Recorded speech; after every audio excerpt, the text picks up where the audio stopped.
Role తర్వాత కావచ్చు, history తెలుసుకున్న తర్వాత కావచ్చు, అనసూయ ఎట్లా మారింది? అదే చెప్తున్నాను, నాకు బిఫోర్ అండ్ ఆఫ్టర్ డెఫినెట్గా. ఎందుకంటే ఇప్పుడు ఫర్ ఎగ్జాంపుల్ డాక్టర్స్ దగ్గరికి వెళ్ళాము, ఎప్పుడు మీ హిస్టరీ అడుగుతారు, యువర్ హెల్త్ హిస్టరీ ఫైల్ తీసుకురండి. బికాస్ ఆ కాన్ఫిడెన్స్ వేరే ఉంటుంది. Because you know where it started, you know where to go. అంతే, నేను అదే చెప్తున్నాను. That when you know where it started, me confidence, మీరు ఎటు వెళ్ళాలి, మీ దారి, అవన్నీ కరెక్ట్గా క్లియర్గా కనిపిస్తాయి. ఫాగిష్నెస్ ఉండదు. So for me that gave me a lot of strength. Because నాకు తెలుసు నా హిస్టరీ గురించి. ఇప్పుడు ఇంకా చాలా హిస్టరీ అనేది సముద్రం అండి, చాలా తెలుసుకోవాలి ఇంకా. సో ఇలాగే గూడూరు నారాయణ రెడ్డి గారు, సత్యనారాయణ గారు సినిమాలు ఇలాగే తీస్తూ ఉంటే బాగుంటుంది. అందులో నన్ను కూడా ఉంటే నేను చాలా ఆనందిస్తాను. బికాజ్ నా జన్మ ధన్యమవుతుంది. మనందరికీ ఒక పర్పస్ అనేది ఉంటుంది, వై వి ఆర్ అనేది. నేను నెమ్మదిగా తెలుసుకుంటున్నాను. ఒక జరియా అంటారు కదా, ఒక ఏమంటారు, జరియా మార్గం, ఒక one medium. We all are, we have to pass our paths one day or the other, and if we all are towards one destination, it will be very peaceful and very meaningful. So నాకు డెఫినెట్గా రజాకార్ గురించి తెలుసుకున్నప్పుడు, నాకు ఇప్పుడు నేను చెప్తున్నా, నేను ఓపెన్గా చెప్తున్నాను, నేను ఒక పాటలో ఉన్నాను, పాట తర్వాత ఒక సీన్లో. నేను చెప్పొచ్చు ఆ సీన్ ఏదో. సో అంటే ఏ మన హిస్టరీలో దేని గురించి అనేది కూడా బైరన్పల్లి ఇన్సిడెంట్, అందులో నేను చాలా, అంటే తెలంగాణలో ఉన్న వాళ్ళ ఫ్యామిలీస్ బిలాంగ్ అయిన వాళ్ళకి డెఫినెట్గా ఆ ఇన్సిడెంట్ వాళ్ళు గగ్గురు పుడుస్తుంది. Everybody feels very personal. So ఆ ఇన్సిడెంట్ అంతవరకే ఉన్నాను నేను. చిన్న ఎపిసోడ్ రజాకార్ల అకృత్యాలు అన్నీ చూపించారు, మనకు తెలియాలి. ఐ ఫీల్ వెరీ సాడ్ అండి. నేను ఫస్ట్ నా పాట రిలీజ్ అప్పుడు కూడా చెప్పాను, ఎవరెవరి గురించో చదువుతున్నావు, నా మెమరీ వేస్ట్ అయిపోయింది చిన్నప్పటి నుంచి చదివి. I mean we all have certain chip ఇద్దే ఉంటుంది కదా దాని మెమరీలో. Why did I read about all of them? Why not now? నాకు అర్థం కావట్లేదు, బుక్స్లో ఎందుకు లేవండి ఇవన్నీ ఇప్పుడు చదువుకోండి. మన హిస్టరీ గురించి ఎందుకు లేదు? నాకు చాలా పేర్లు కొత్తగా సార్ నాకు నరేట్ చేస్తుంటే, అవునా, ఓహో, ఐఎమ్ లైక్, ఐ ఫీల్ ఏంటి నా, I will turn 39 this May 15. ఇన్ని ఏళ్ళు వేస్ట్ అయిపోయాయి నాకు. If I had this knowledge before, my purpose would be different. You know? So, I think మీరే చూస్తుంటారు చేంజ్ నాలో. It's obvious. Thank you. Hi, Suresh గారు, నాతోటి మాట్లాడతారు. బాగున్నా. నిజంగా ఇంతకుముందు వచ్చిన ప్రెస్ మీట్కి అనసూయ వేరు, ఈ ప్రెస్ మీట్కి వచ్చిన అనసూయ వేరుగా అనిపించేసింది మనందరికీ. కొన్ని క్యారెక్టర్, కొన్ని సినిమాలు మనం మనీ కోసం చేస్తాం, కొన్ని మనసుకు నచ్చి చేస్తాం, కొన్ని క్రేజ్ చేస్తాం. సో మీకు మనసుకు నచ్చి చేసారని ఈ సినిమా అదైపోతుంది. సో ఈ కథ చెప్పినప్పుడు కానీ, మీ క్యారెక్టరేషన్ గురించి కానీ, అంతకుముందు అనసూయ కూడా చాలా పాటలు వేరే రకంగా చూస్తాం. సో ఈ రకంగా దీనికి మీరు ఎలాంటి కేర్ తీసుకుని చేశారని? నేను మారలేదు, ఇవాల్వ్ అయ్యాను. మార్పు వేరు, ఎవల్యూషన్ వేరు. సో ఈ సినిమాతో నేను ఇవాల్వ్ అయ్యాను డెఫినెట్గా. ఇంతకు ముందు కూడా ఐఎమ్ అన్ ఎంటర్టైనర్. ఈ ఎంటర్టైన్మెంట్తో పాటు ఇలాంటి కథలు వస్తే, ఇలాంటి ధైర్యం ఉంటే, ఇలాంటి పాత్రలు రాస్తే వస్తే ఆ బరువు వేరే ఉంటుంది, నా అదృష్టం ఇంకోలా ఉంటుంది. అది నేను తీసుకునే అంత బుద్ధి నాకు ఉండాలి. ఆ భగవంతుడు ఇస్తున్నాడు, ఆ కనెక్ట్ ఉంది కాబట్టి ఐఎమ్ గ్రేట్ఫుల్. బట్ అది ఇప్పుడు ఏంటి, దాస్ గారు ఉన్నందుకు నేను ఏదో స్పిరిచువల్గా మాట్లాడలేదు. చాలా మందికి తెలుసు I'm always very connected. So you will see, అలాంటి పాటలు చూస్తారు తప్పకుండా. యాజ్ అన్ ఎంటర్టైనర్ చేస్తాను. బట్ ఈ సినిమా అనేది అంటే ప్రతి పాత్ర నాకు నచ్చే, కనెక్ట్ అయ్యి చేస్తాను. కానీ ఈ సినిమా ఇట్స్ ఎలా చెప్పాలి నేను, ఇది జరిగింది, ఇది ఎలా చెప్పాలి సార్? అనసూయ గారు మనకి సాక్షిలో పనిచేసిన దగ్గర నుంచి, ఆ తర్వాత జబర్దస్త్, ఆ తర్వాత యాంకర్, ఆ తర్వాత మీరన్న మీ దృష్టిలో ఉన్న రోల్స్గా మనకు తెలుసు. కానీ అనసూయ గారికి నేను మీడియాకి తెలియజేయాలనుకుంటున్న విషయం ఏంటంటే, భూదాన ఉద్యమం ఎక్కడ జరిగిందో ఆ గడ్డ మీద పుట్టిన బిడ్డ అనసూయ. భూదాన్ పోచమ్మ. అనసూయ గారి తాతల ఇల్లు 100 గడపల ఇల్లు. నల్లగొండ జిల్లాలో ఉన్న ఇల్లు ఎవరిదంటే అది అనసూయ గారి తాతల ఇల్లు. ఆ 100 గడపల ఇంట్లో 1000 మందికి భోజనం పెట్టిన ఇల్లు ఆ ఇల్లు. భూదాన్ ఉద్యమంలో పాలు పంచుకున్న చాలా ఉద్యమకారులను నిలబెట్టిన ఇల్లు ఆ ఇల్లు. తెలంగాణ సాయుధ పోరాటంలో పాలు పంచుకున్న చాలా మంది పోరాట యోధులకి అన్నం పెట్టి ధైర్యం ఇచ్చిన ఇల్లు ఆ ఇల్లు. అంత గొప్ప రక్తంలో పుట్టిన అనసూయ రక్తంలో మనం అనుకున్న ఎంటర్టైన్మెంటే కాదు, ఆ ఆవేశం, ఆ పోరాటం ఉంటాయి. కాబట్టి నాకు తెలిసిన నా ఆడబిడ్డ అనసూయని ఆ దృష్టితోనే చూశాను. నేను మాట్లాడేటప్పుడు క్యారెక్టర్ గురించి అనసూయనే అంతే అనుకున్న తర్వాత మీకు తెలుసుకోలేదు, చాలా నేను కామెంట్స్ చదివా తర్వాత మీ మీద గౌరవం పెరిగింది మేడం, ఇలాంటి కామెంట్స్ రావడం స్టార్ట్ అయింది. ఈటీవీ CEO బాబినేడు గారు మార్నింగ్ ఆయన ఎప్పుడైనా ఇంటి దగ్గర నుంచి ఛానల్కి వెళ్ళేటప్పుడు ఎవరితో ఫోన్లో చాలాసేపు మాట్లాడుతూ 1 hour జర్నీ ఉంటుంది కదా గాంధీనగర్ నుంచి ఫిలిం సిటీ. 1 hour మార్నింగ్ కార్యక్రమం గారికి ఫోన్ చేసి ఆ సాంగ్ చూసి గారు అనసూయ గారి మీద గౌరవం ఇంకా రెట్టింపయిందండి, ప్రొఫెషనల్గా అమ్మాయి మీద నాకు గౌరవం ఉంది కానీ ఈ పాట చూసి నాకు రెట్టింపయిందండి అని స్టార్ట్ చేశాను. ఫిలిం సిటీ వెళ్ళేంత వరకు సరే నా రూమ్లోకి వచ్చాను మళ్ళీ కలుద్దాం అనేంత వరకు అనసూయ గారి గురించి, ఆ పాట గురించి, పెర్ఫార్మెన్స్ గురించి, విషయం ఏంటంటే ఆవిడ వేసుకున్న కట్టు బొట్టు అన్నీ కూడా అందులో క్వశ్చన్స్ కూడా కొన్ని వేశారు. అప్పుడు అంత నగలుండేదా అది ఉండేదా అలాంటి క్వశ్చన్స్ కూడా వేశారు, దానికి నా దగ్గర ఆన్సర్లు ఉన్నాయి అవన్నీ. అంటే చూడండి నేను ఏమంటానంటే భయ్య, మన బ్లడ్లో, మన తాత ముత్తాత బ్లడ్లో, మన పూర్వీకుల బ్లడ్లో ఉన్నది ఆటోమేటిక్గా బయటపడుతుంది. దానికి ఒక టైం రావాలి. అనసూయ గారికి ఇప్పుడు టైం వచ్చింది, ఈ పాట ద్వారా టైం వచ్చింది కాబట్టి అది భయ్య మీకోసం సారీ. మీ ప్రశ్న చాలా బాగుంది. అన్ని పాత్రలు జేబు సాటిస్ఫాక్షన్ కోసమే కాదు, కొన్ని జాబ్ సాటిస్ఫాక్షన్ అలాంటిదే ఇదంతా. అమ్మా అంతే కదా. ఒక క్లారిటీ, అది 101 దర్వాజాల ఇల్లు మా తాతగారి చెల్లి వాళ్ళ ఫ్యామిలీ గురించి, అంటే బ్లడ్ ఆఫ్ కోర్స్, బట్ ఎవరి క్రెడిట్ వాళ్ళకి ఇవ్వాలి ప్లీజ్. మళ్ళీ ఫోన్ వస్తుంది నాకు. మామూలుగా అనసూయ ఎవరు ఏ కామెంట్ చేసినా చిటికలో ఏకి పారేసే అనసూయ ఇది రిలీజ్ తర్వాత చాలా కామెంట్స్ మీకు రావచ్చు వస్తాయి కూడా. సో ఆటకి ఎలా అప్పుడు 35 ఉన్నాయి, ఇప్పుడు 39 వచ్చాయి, ఏదో ఒక అర్థం ఉండాలి. ఏకి పారేయడం ఉంటుంది కానీ తరీకా బదిలే కాదు. That's all.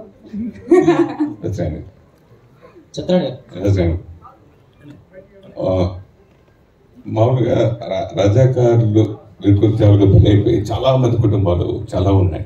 సో వాళ్ళని మీరు వాళ్ళ వారసులు మీరు వాళ్ళకి పర్సనల్ గా కలిసి వాళ్ళ విషయాలు కూడా తెలుసుకుని ఈ మూవీలో పెట్టడం ఇలాంటివన్నీ జరిగినాయి అనుకోవచ్చు.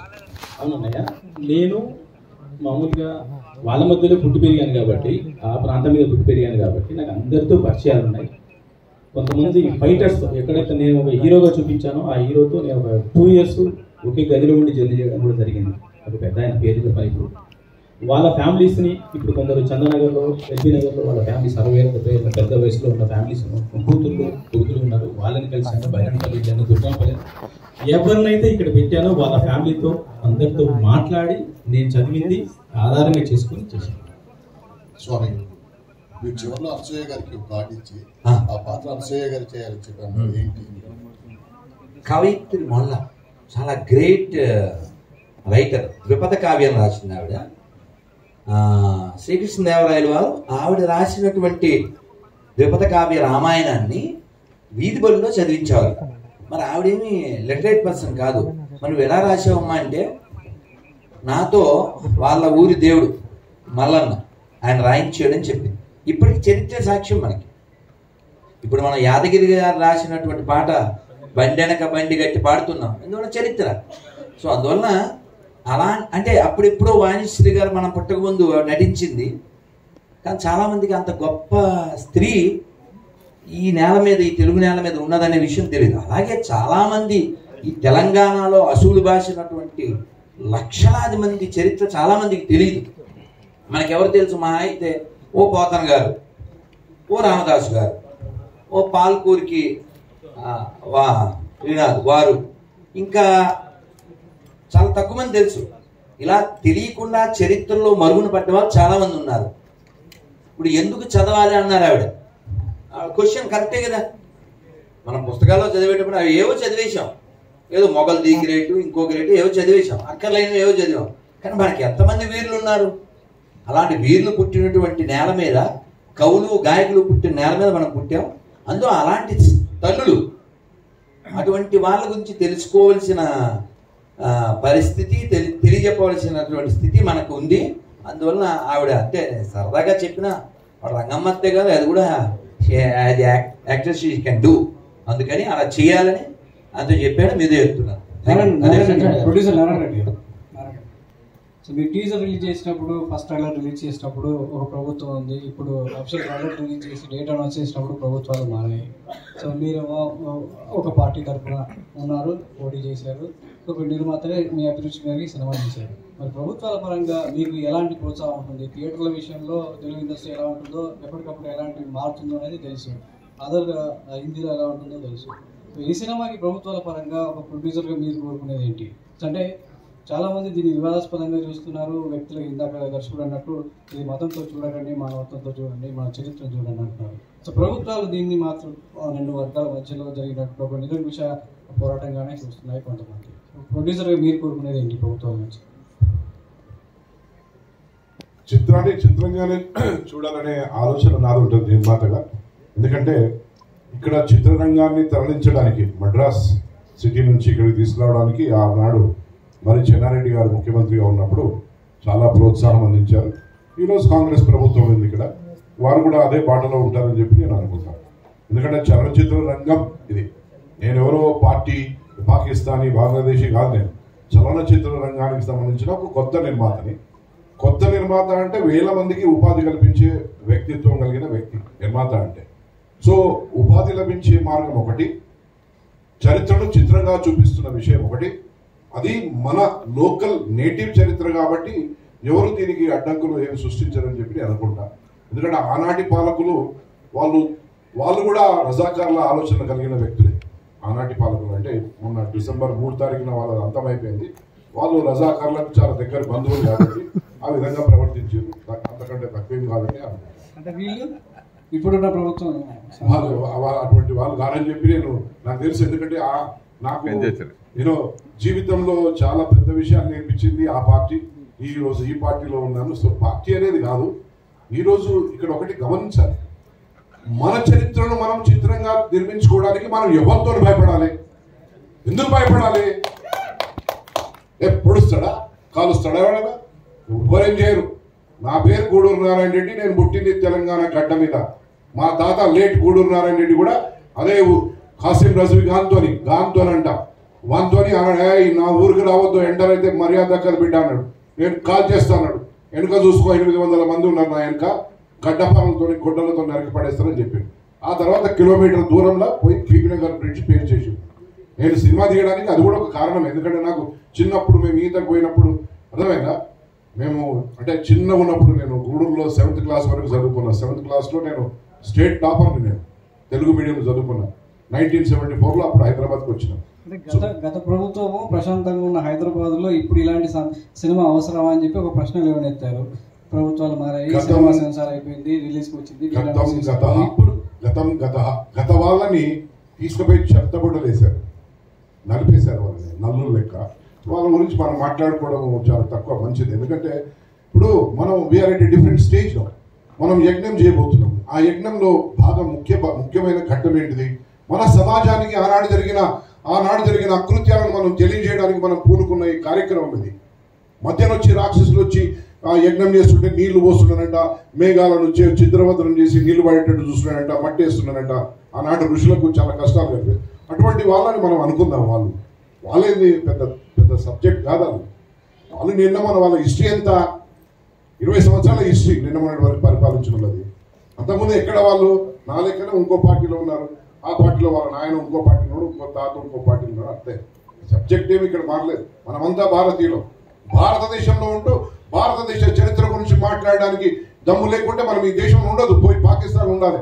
అక్కడ గోధుమ రొట్టె చేసుకోలేని పరిస్థితి. కిలో గోధుమ పిండి కావాలంటే నీకు 1 వారం రోజులు ఆగాలి. చక్కెర కావాలంటే కిలో చక్కెర కావాలంటే 3 నెలలు ఆగాలి.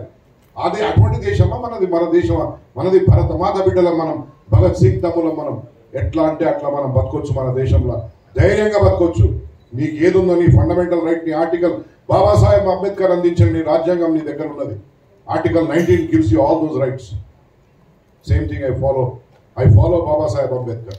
మీకు మీ దర్శకుడికి బెదిరింపు కాల్స్ కామెంట్స్ వస్తున్నాయి, వేలు వచ్చినాయి. ఈ విషయాల్లో ప్రభుత్వం సెక్యూరిటీ కూడా అవకాశం ఏమైనా ఉందా? వేలు వందలు వచ్చినాయి. We don't care about it. We are the citizens of this free universe. I don't care about all that. నేను ఉన్నంత వరకు ఉంటాను, పోయినాక లైట్ ఆరిపోతుంది, కానీ నేను మాత్రం చరిత్ర నిలిచిపోతా కదా. నేను మాత్రం నా ఆలోచన, నా తపన ఈనాటి 142 కోట్ల భారతీయులకు నేను తెలియజేయాలనుకున్న ఈ కార్పెట్ కింద, ఈ సాప కింద పెట్టిన ఈ కథను బయటికి తీసుకొని వచ్చేది నేను పెట్టిన కదా. నేను పోతేంది ఉంటేంది. జనరల్గా ఈ సినిమాని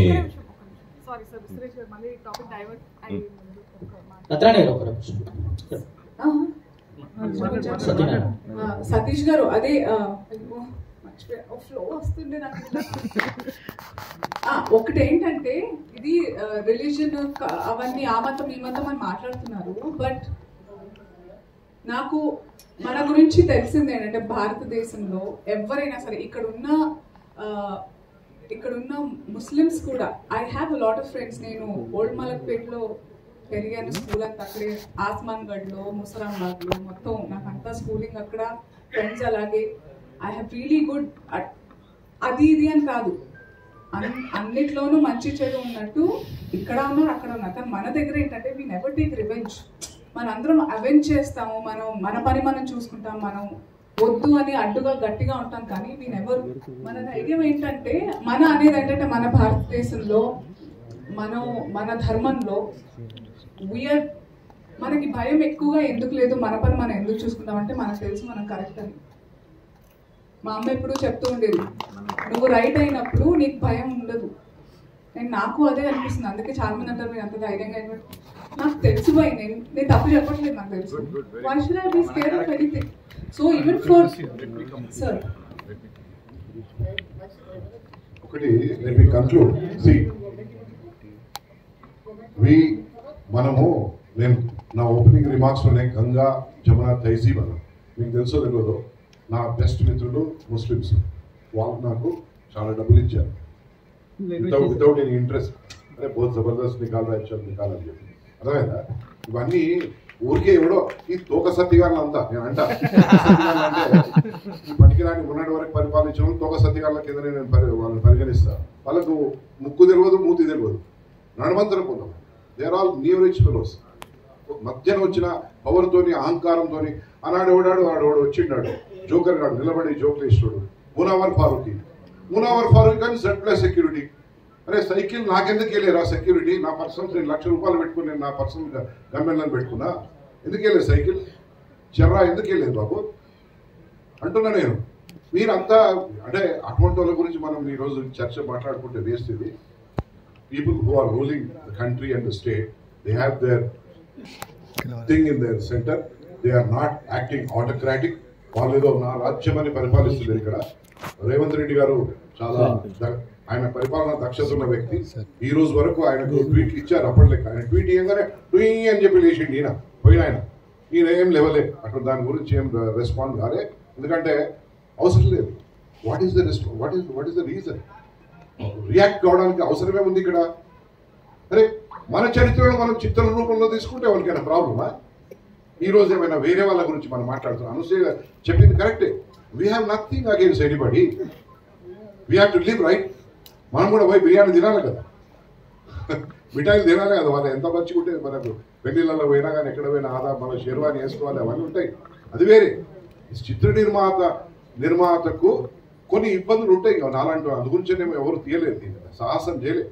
ఎవడో ఒకటి లేవాలి కదా. అందరు అల్లూరి సీతారామరాజు కాదు కదా, అందరు భగత్ సింగ్ కాదు కదా. అట్లనే ఒక గూడూరు నారాయణ పుట్టిండు, సరే తీసిండు, బయటకు వచ్చింది, సినిమా వచ్చేసింది. ఇప్పుడు ఇది ఆల్రెడీ నొప్పులు స్టార్ట్ అయినాయి, పురుడు పోసుకోవాల్సింది అంతే. సినిమా బయటకు ఎవరు ఆపలేరు. ఇది మేము పుట్టి వచ్చినా ఆపలేడు, వస్తామా వచ్చినా ఆపలేడు. కటింగ్ కాదు, ఇది న్యాచురల్ బర్త్. మరణ వరకు ఒక పార్టీకి సపోర్టింగ్ గా సినిమా వస్తుందని ప్రచారం బాగా ఎక్కువ జరిగింది. అయితే ఇప్పుడు కరెక్ట్ గా పార్లమెంట్ ఎలక్షన్స్ ముందే ఈ సినిమా రావటం నా తమ్ముడు సురేష్ అడుగుతున్న ప్రశ్న నేను చాలా చక్కటి జవాబిస్తా. నేను ఈరోజు ఏ పార్టీలో అయితే ఉన్నానో ప్రపంచంలోనే అత్యంత ప్రజాదరణ కలిగిన పార్టీ. 13 కోట్ల మంది సభ్యులు ఉన్నారు పార్టీలో. 13 కోట్ల మంది భారతదేశంలో ఒక ముగ్గురి ఓట్లు ఇంకా సాధిస్తే 52 కోట్లు వస్తాయి వాళ్ళ ఓట్లు. 52 కోట్ల ఓట్లు వస్తాయి 142 కోట్ల. అవసరమా ఈ చిన్న పని ఆ పార్టీ చేసేది? ఈరోజు యాదృచ్ఛికంగా నేను ఆ పార్టీలో ఉన్నా. ఇంకొకటి, ఈరోజు మన నరేంద్ర మోడీ గారు మన ప్రధానమంత్రి. ఇప్పటి వరకు మనం ఇటువంటి ప్రధానమంత్రిని చూసినామా ఎవరైనా? 500 సంవత్సరాల తర్వాత మనం పోరాటం చేసి లక్షల మంది చచ్చిపోయి మొత్తం పరేషాన్ అయి బర్బాద్ అయి కోట్ల చుట్టూ తిరిగి 500 సంవత్సరాల తర్వాత మన దేవునికి, మన శ్రీరామునికి ప్రాణప్రతిష్ఠ చేయడం అనేది మన అందరి భాగ్యం కదా. నేను ఆ రోజు అక్కడ ఆ సమయంలో అక్కడ ఉన్నా, నాకు కూడా ఆహ్వానం అందింది, నేను అక్కడ ఉన్నా. ఎంత నేను ఆనందపడిపోయానంటే అసలు ఎన్ని జన్మల సుకృతమో పుణ్యమో అని నేను అనుకున్నా. అసలు ఎన్ని జన్మలు మనం సేవ చేస్తే మానవులకు, మానవ సేవయే మాధవ సేవ అనే భావించే నాటువంటికి ఆ భాగ్యం దొరకడము, మళ్ళీ ఈ సినిమా తీయడం అనే ఒక భాగ్యం దొరకడం అనేది మామూలు చరిత్ర కాదు. మా తమ్ముడు సురేష్ గారు, it's real luck for me to produce and direct.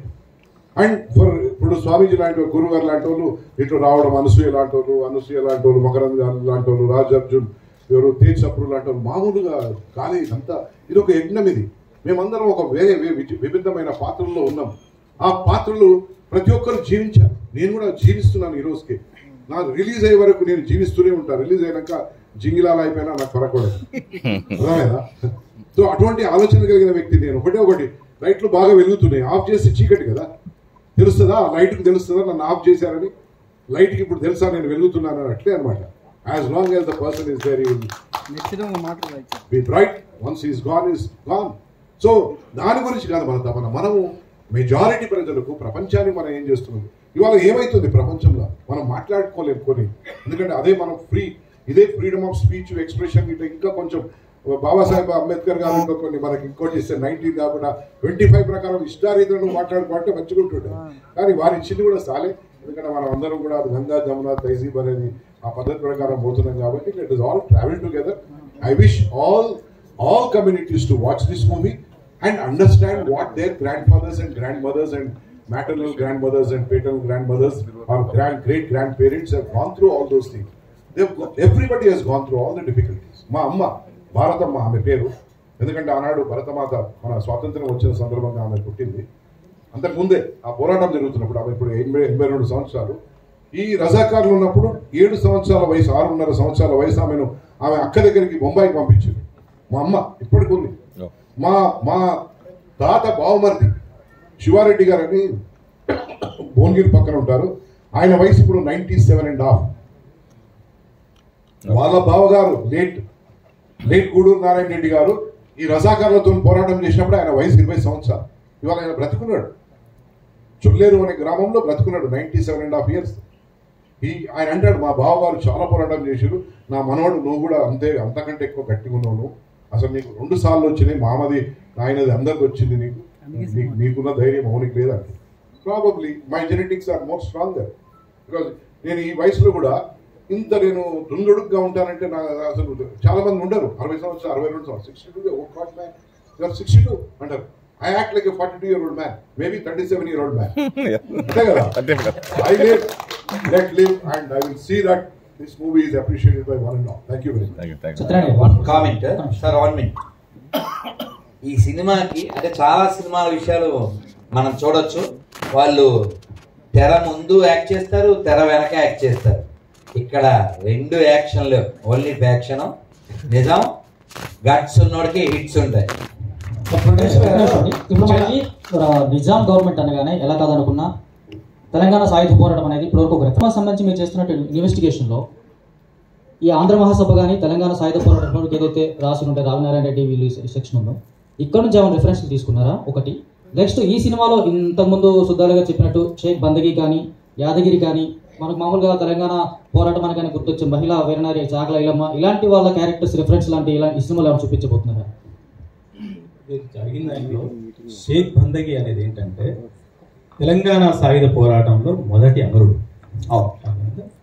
అయితే నేను తీసుకున్న సబ్జెక్ట్ ఏంటంటే ఆగస్టు 15 ఎప్పుడైతే స్వాతంత్రం వచ్చింది భారత్, అక్కడి నుంచి సెప్టెంబర్ 17, 1948 మనకు స్వాతంత్రం. బిట్వీన్ ఈ 1 yearలో ఏం జరిగింది అని లైన్ తీసుకున్నారు. కాబట్టి ఇందులో పెట్టుకోకూడదు నాకు అనిపించిందండి. ఎంటర్టైన్మెంట్ ట్యాక్స్ మీలాంటి వాళ్ళు సపోర్ట్ చేస్తే తప్పకుండా అండి. నిన్న బాలీవుడ్ లో కూడా పక్కా వాళ్ళు అదే చెప్పారు. ఫస్ట్ మీడియా బాలీవుడ్ లో ఫస్ట్ మీడియా ఫస్ట్ వస్తేనే సార్ ఇది ప్రతి ఒక్కరు చూడాలి, మీకు ఏ ట్యాక్స్లు ఉండకూడదు సార్ అని ఫస్ట్ మీడియా అదే మాట్లాడింది. మీరు అదే సపోర్ట్ చేయండి, అదే మాట్లాడండి. అదే అడుగు జోకర్ ప్రామిస్ చెప్తున్నా, ఫస్ట్ క్వశ్చన్ అదే చేశారు అక్కడ మీడియాలో కూడా, బాలీవుడ్ మీడియాలో కూడా. Any more questions? తీసుకుంటే నో ప్రాబ్లం. అనసూయ గారు, అనసూయ గారు ఇందాక మాట్లాడుతూ మీరు కొంచెం బాగా ఎమోషనల్ అయ్యారు. ఇప్పుడు కూడా ఆన్సర్స్ చెప్తుంటే ఆ ఎమోషన్ మేము చూడగలుగుతున్నాం. మీరు చేసిన చాలా తక్కువ టైం అయినా ఎందుకు అంత ఎమోషనల్ ఫీల్ అవుతున్నారు? అంత ఎమోషనల్గా ఫీల్ అయ్యే కంటెంట్ ఏంటి ఈ సినిమా నుంచి మనకు అంటే చెప్తున్నారు ఆల్రెడీ ఏం జరిగింది, హిస్టరీని మనం చూపిస్తున్నారు, కానీ మీరు అంత ఎమోషనల్గా క్యారెక్టర్ ఏంటి మూవీలో? నాకు జరిగింది అనుకున్నాను కాబట్టి, నాది అనుకున్నాను కాబట్టి, నిజంగా జరిగింది కాబట్టి, నేను కూడా ఒక ఆడదాన్ని కాబట్టి, మళ్ళీ జరగకూడదు కాబట్టి, జరగనివ్వకూడదు అనుకుని చేశాను కాబట్టి. సచిన అంటే మీరు